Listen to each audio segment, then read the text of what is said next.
Hey everybody, thank you for tuning in again. It is I, Ty Davis, and today I wanted to bring to you an in-depth conversation about one of my favorite pieces of all time. I know I say that a lot, right? But Utopian-O.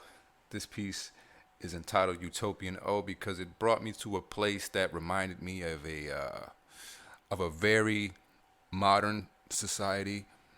The color blue always has that calming effect on the mind, and I wanted to embody that, bring that in a piece that can have this sort of fantastical idea of society where everything is calm and everything is perfect.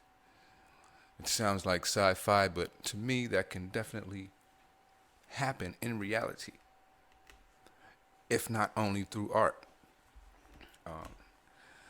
Well, how I started this piece off was I initially wanted to do something more light, something with more white negative space. And of course, as you can see, it did not come out like that. I brought a lot of different hues of blue. Um, of course, there's no black ink in this painting, but it's just very dark blue, which will be more of an indigo as far as the ink color is concerned. I came across some different type of wood dye, and that is how I came up with this technique, just off of a lack of having supplies, and also wanting to innovate and push things forward and step outside of the box of using acrylic paints, and so this is one of the first in this style.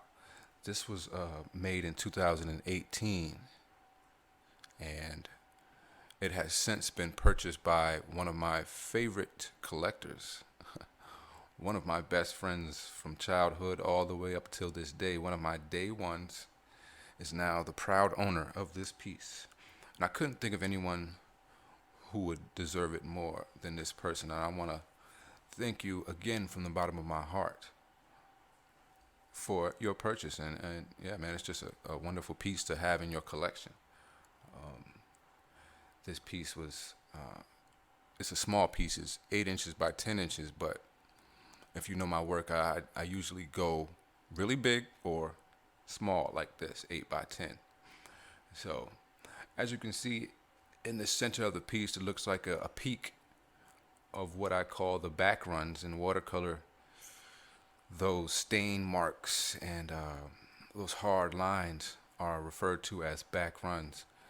And as you can see, we have one that looks like a peak or a hill in the center. And then below that, there's another back run. This was actually a part of the first layer that I added to this piece. It's kind of a red, purplish back run right there. And if memory serves me correctly, that purplish back run was the first. And then after that, I just drenched the whole piece in ink. And so it was completely dark. And so as the process continued on, the fabric of the canvas absorbed that ink, and it just does what it does, creating this back run, as we can see. And so finally, for the final layer, I added the dark indigo up in that in the top left corner, as you can see there. That's what I did with the darker ink. And altogether, I wanted to just create a composition that was very calming. As we can see, we always see the primary colors in my pieces. So we have the dark blue, some purple.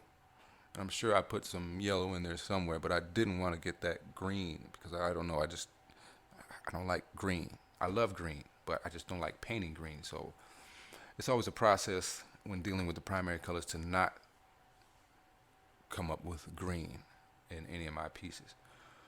But that is a short synopsis of what happened here, and I thank you all for tuning in again.